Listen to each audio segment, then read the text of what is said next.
Oi pessoal, bom, conforme prometido, vamos às questões do ENAD. Eu escolhi 3 anos para a gente resolver, discutir algumas questões.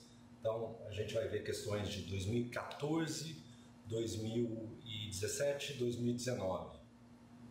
Tá?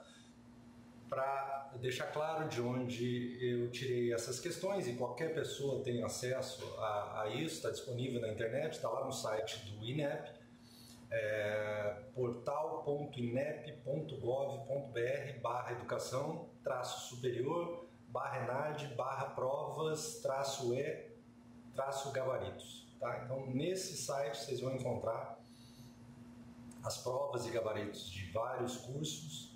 Aqui você pode escolher o ano, 2019, 2017, 2014, enfim.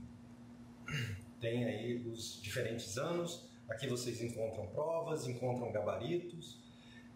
E a gente vai começar pela prova de 2014, beleza? Então, segue o primeiro exercício da prova de 2014. Um consumidor registrou queixa junto à empresa de distribuição, é uma questão discursiva, né?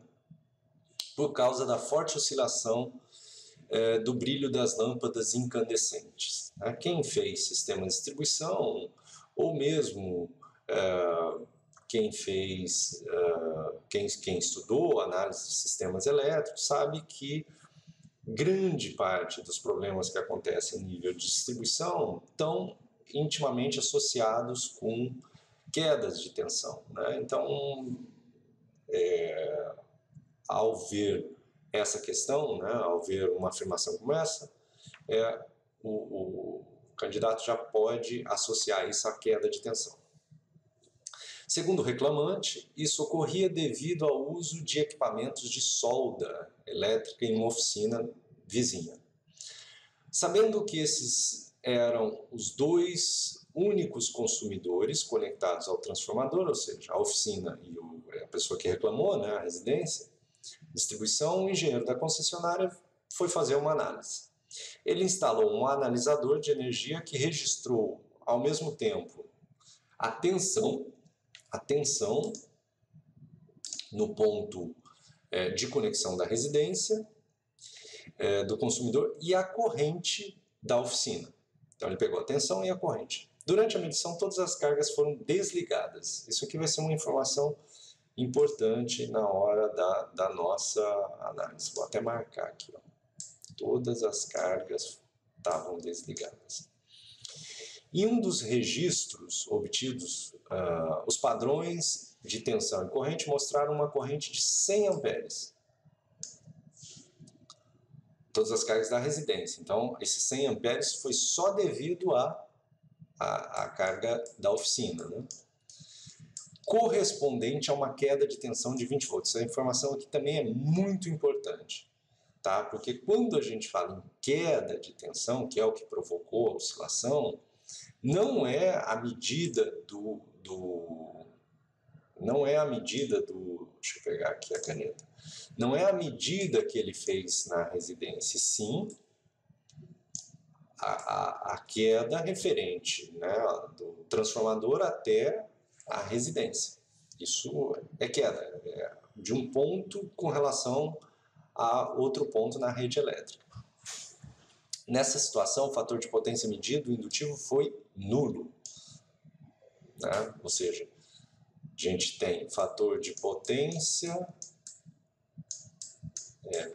P sobre S. Se ele é igual a zero, significa que P é igual a zero, significa que Q é igual a S. Então só tem potência reativa circulando. A tensão medida em Vrs, quando a corrente da oficina era nula, foi igual a 220. Deixa eu marcar isso aqui também, que isso aqui vai ser importante. Quando a corrente da oficina era nula, foi igual a 220. Então são duas medições, né? Uma com a corrente com oficina e outra sem oficina.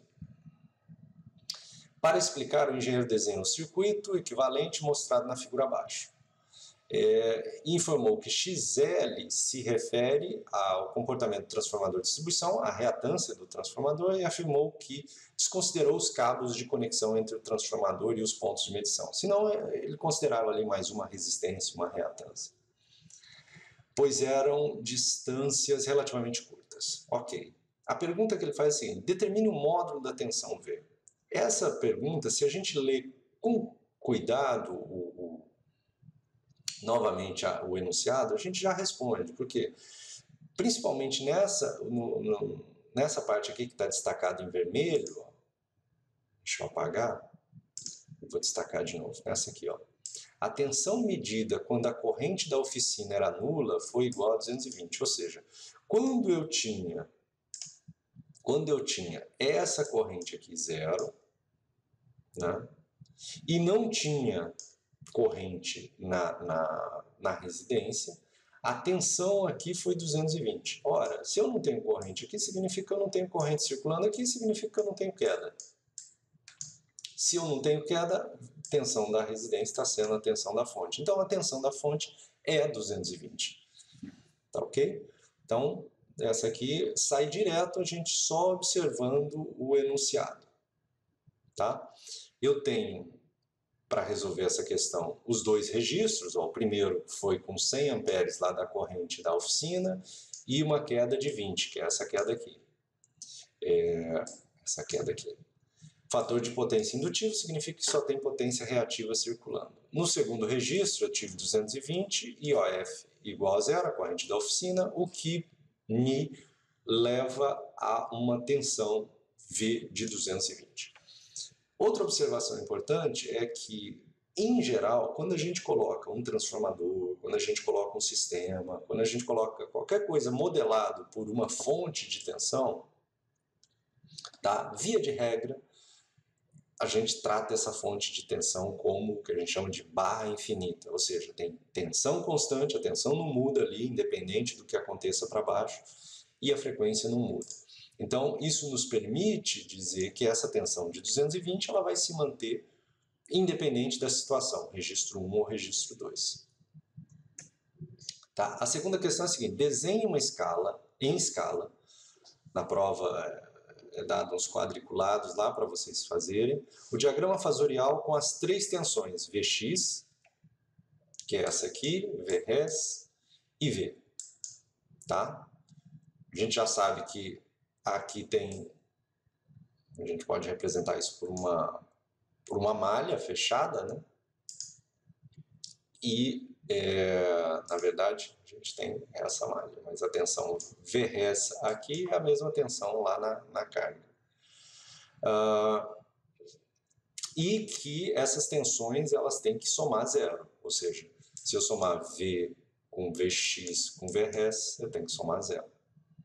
Tá? E ele pede para tomar como referência a tensão V com ângulo zero, na condição indicada de 100 amperes, ou seja, no primeiro registro que foi feito.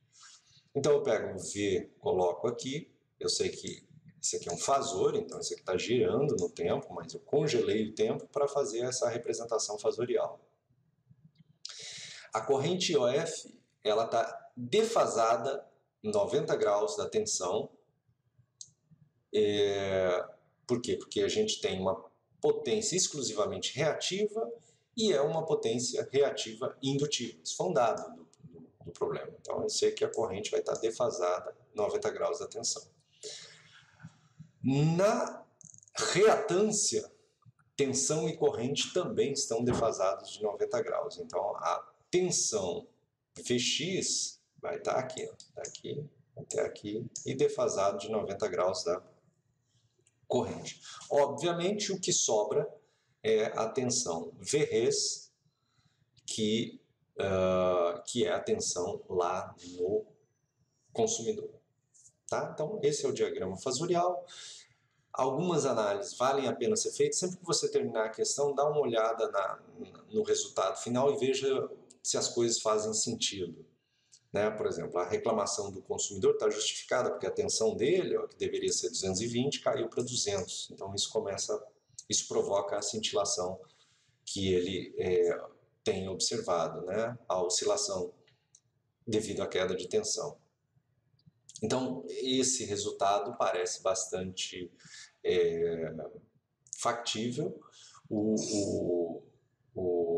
A pessoa que elaborou essa questão, ela se preocupou em não trazer uma complicação adicional, de colocar uma resistência aqui, que eventualmente ia acabar provocando um deslocamento dessa corrente, e esse diagrama fasorial ficaria mais complicado. Então, essa é uma questão relativamente fácil, com alguns conceitos que envolvem circuitos elétricos, que envolvem eletrotécnica básica, vocês resolveriam sem maiores problemas, tá bom? Então essa foi a questão 3 do ENAD.